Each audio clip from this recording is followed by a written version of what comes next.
You're listening to the Alliant Specialty Podcast, dedicated to insurance and risk management solutions and trends shaping the market today.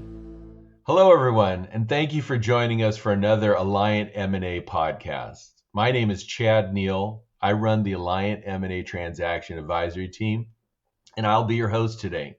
We are very excited to have Haytham Allos with us to discuss a very exciting and dynamic topic. Haytham has spent his career providing CTO leadership to technology-centric businesses, and recently has been working with leaders in blockchain and AI technology. The world of business is undergoing a massive transformation driven by artificial intelligence.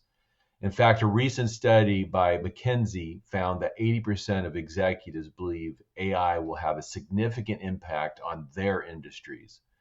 And this isn't just about efficiency, it's about fundamentally changing how companies operate.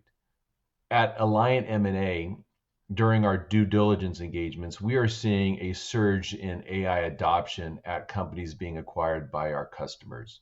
The focus is not only in marketing and customer services, but what we're seeing is AI being embedded into the core business applications and the services that they're providing clients. However, it's important for someone acquiring such a business to distinguish between true AI integration and simply leveraging AI buzzwords. Many organizations use AI as a marketing term for basic automation and business analytics, much like we saw the term cloud being kicked around 10, 15 years ago. Today, 50% of the deals we're performing technical and cybersecurity due diligence include a review of AI embedded proprietary applications within the scope of our work. With that in mind, we thought it important to spend time discussing the crucial role of AI due diligence. Today, we'll delve into the different types of AI systems, open source versus closed, and explore introducing ideas of focus when performing due diligence of AI-enabled applications. So Haytham, really glad to have you with us, and thank you again. Can we start off by getting a brief background on your experience working with AI systems? Well, it's nice to be here, Chad. Always enjoy talking to you and the rest of your team. I think it's a very important topic we're addressing today as I live it every day in my life. In terms of my background, I've been following this field for the last 30 years and how it has evolved all the way from neural nets to rule-based systems to expert systems. It really has come to a pinnacle in November 2022 when we saw this emergence of technology. And the last 6 years, I've been dealing with the technology at the strategic and also technical level, being the CTO of a blockchain real estate company, and now leading an effort to build a sophisticated AI systems for a company.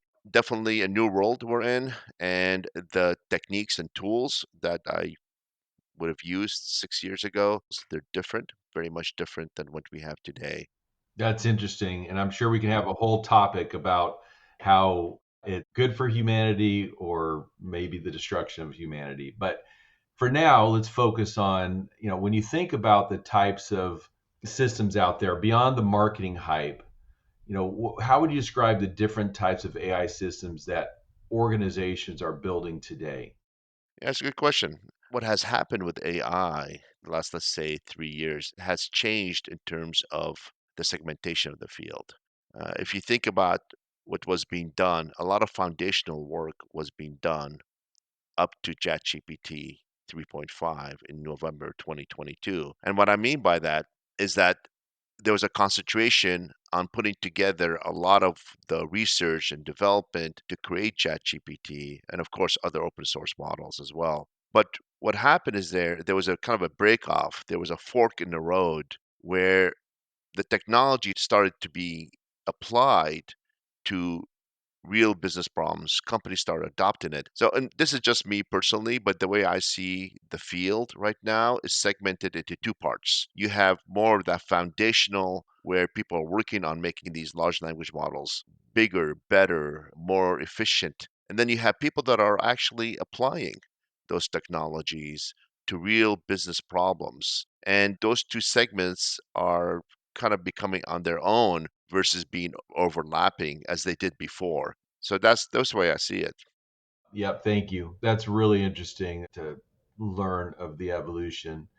I've got a couple follow-up questions to that. First of all, today, are there any specific industries leading the charge in bringing these AI technologies to their customers? And two, when you're performing due diligence on an AI-enabled company, what are some of the key areas of focus when you're thinking about a scope of work? What would you be defining as the areas you'd want to dive into during a due diligence?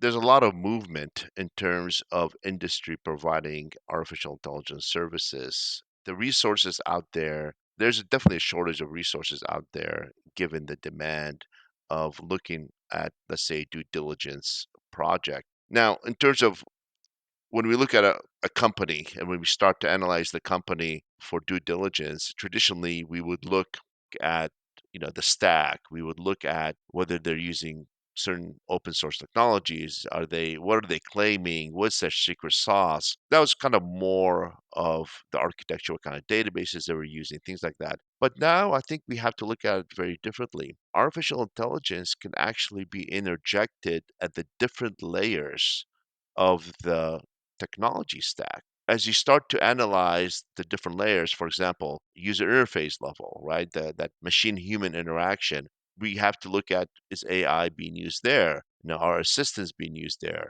Are they proprietary? Are they leveraged from another company? But even as you go down the technology stack from user experience to, let's say, web services and then middleware and then these databases that they use and storage and cloud, we also have to look at how AI is being used there as well. Because you could have AI doing things like vision processing, where they're interpreting data on the back end. So there's a lot of back end capabilities that AI can also provide. And it's important that we take a look at those, analyze those, and then be able to clearly convey where the value is, if such value is being claimed by the company, and to make sure that we remove as much as possible the noise around it. That's what I really think. We really have to look at all the different layers at that point. That's fascinating. So, getting some time to look at some of the marketing material the company might be representing as it relates to their AI strategy, so that you could, put together a scope and really dive into the right level, seems critical. What you mentioned, finding the right people today is very difficult. There's a big shortage. How much does that come into play during the due diligence process for you? Are you interviewing the developers? Are you looking at the team? And what kind of talent are you looking for? To kind of accomplish a really comprehensive due diligence, you really have to be able to have the right people and the right people that with the knowledge to be able to do this. And right now, this field is evolving at a very quick pace. Sometimes it's difficult to find people with the right knowledge. People are not keeping up. I myself, for example, clearly spend about 30 to 40% of my time strictly on just keeping up with the activities that are going on with this field. And that's R&D, that's just reading, that's just experimenting, and then the rest of my time is filled with my role to apply that knowledge. So it's a difficult thing because the industry hasn't yet caught up with the pace of this technology, and the educational system hasn't had a time to bring new workforce into the area for them to be able to kind of go out there and do the work that's right now happening, and it's in demand. I mean, is there a type of background of an individual or individuals at a firm that you're looking for, maybe to check a box, or just to ensure that if they're really building an application, I'd be looking for this type of talent? Is it that simple that you could define that, or is it more challenging than that? Yeah, I mean, definitely there is. For example, if you go look at a team and they're claiming that they've created their own model to do X, Y, Z, and they're able to kind of provide this level of service, well, I'd be looking for like a team members a master's or PhD in artificial intelligence, or a related field like cognitive science. So you definitely want to look to make sure that whatever is being claimed, that indeed are these resources outsourced? Are some of these things that have been developed, are they patented? Who owns the patents?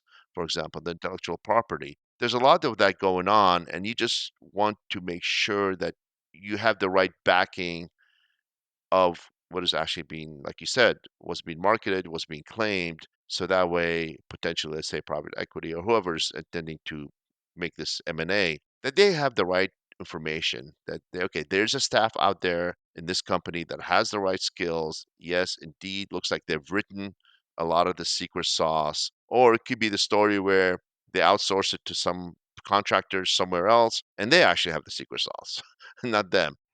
And just one last question on this topic here about staff and talent. Would you say that because of the shortage and the reliance on individuals to bring this technology to bear, does this introduce a new area of key person risk that we want to try to quantify so that the buyer of the business understands how important a particular individual is to the overall business strategy, and if they were to leave, what kind of impact that would have on the company?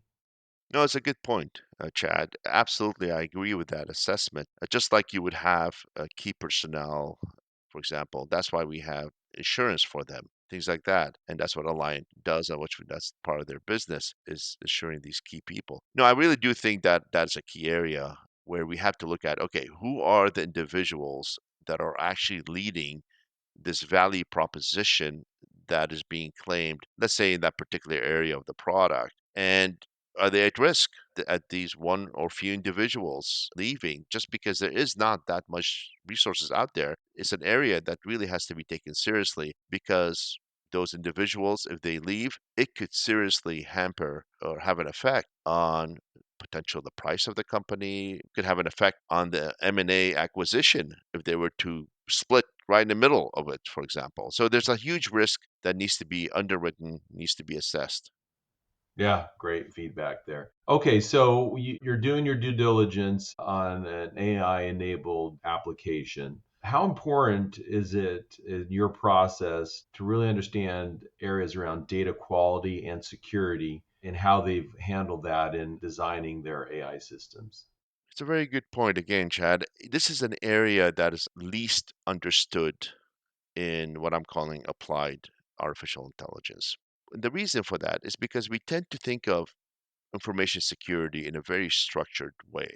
I'll give you an example. We could have a bunch of relational databases, for example, and we could look at, okay, well, the data is at rest, and we know how we could protect that information. We know that we could put guards in those databases based on accounts that are coming in and things like that. So there is a kind of a clear path of defining what data security would be at the different layers because we've got structured information, we've got structured based methodologies for ensuring those level of securities. With AI, it's almost opposite. We're taking unstructured information and putting it into this kind of a brain like neural net model that clearly has no logical structure as we know it traditionally. And that presents a problem.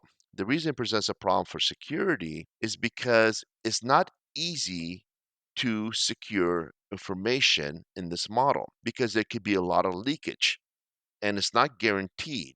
So what we do is we use a lot of prompt engineering, a lot of guards around these models to make sure that okay, someone's putting a prompt in or someone's doing something with AI that we don't get this knowledge leakage that comes as a response. In fact, ChatGPT, Llama, Anthropic, they all have these guards that they've put in. For example, they don't want anybody knowing how to make a nuclear bomb or a biological weapon. And so what they do, they put these guards in. However, those guards are very susceptible to hacking. And in fact, it's just like the traditional world, Chad, where you used to have just people coming in and doing hacking on systems. It's the same thing, except what they're doing now is they're using prompt engineering to go in and try to go around these guards and bring that knowledge that's there out in the response.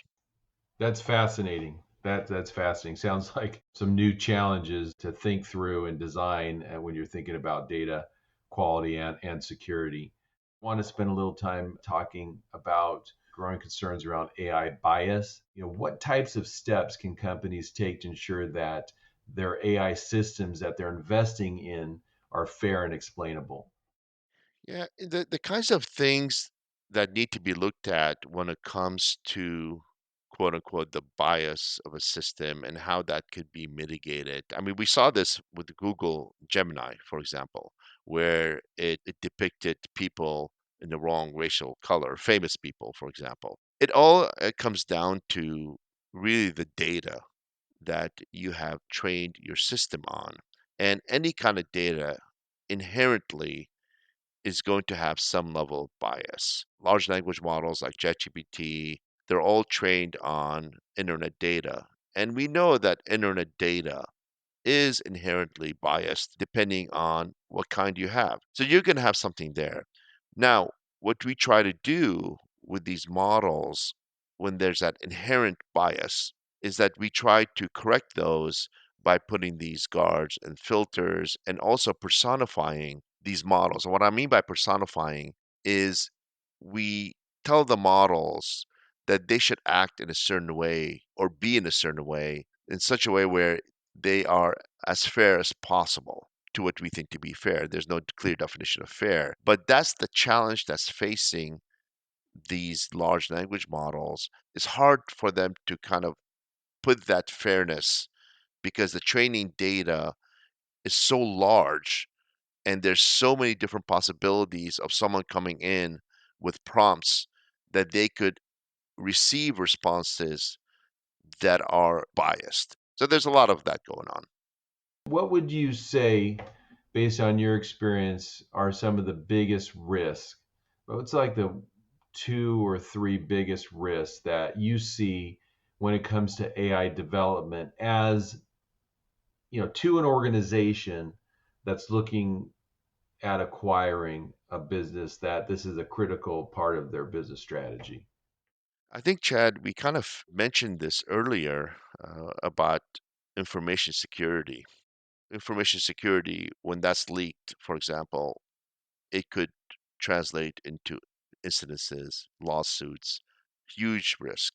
We still don't have the technologies or methodologies for how to secure information in a model and when using AI. And that's a big problem. There is no high integrity methodologies right now for doing this just because we don't store information traditionally, as I said, like databases. It's a neural net based on billions and billions of neurons that are being interconnected with each other. And it's very difficult to control how data is going to behave at that level. Now, just imagine this. Let's say in a company, you have very sensitive information about customers, salaries, things like that, human resources. What human resources traditionally we keep secret.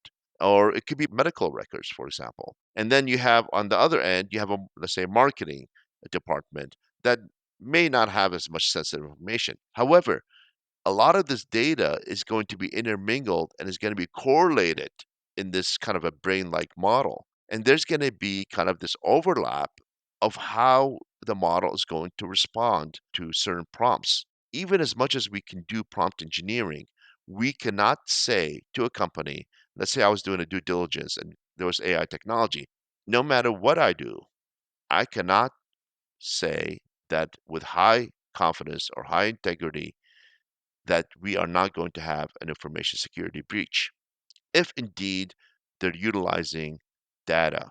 Now, the only way we can do this is we can assess the types of data that they've actually used to train the model or the type of data they're using to act on the data, meaning that these are prompts that with current information that they have, we can remove that information and say, we know for a fact the knowledge base does not have that information. That's the only way to do it. But a lot of companies are going to want to have this knowledge base, and that's a problem. How are you going to guarantee that? Great points. Great points. Listen, you've given us some really strong things to think about, particularly those listening that are looking at investing in these types of businesses, it's obvious that there are some key areas from the technology stack point of view that you want to be diving into during an acquisition to understand where the AI has been enabled and how it's been enabled, where and how they've applied data security throughout that technology stack, and really making sure that it's not marketing buzz, but a true AI enabled application with a team that can support it. Really great insights, Haytham. It's very much appreciate your time. And with that, I want to thank everybody that has joined us on this podcast. We really appreciate your time. We hope this information was helpful. Please reach out to me if you've got any questions about the topics.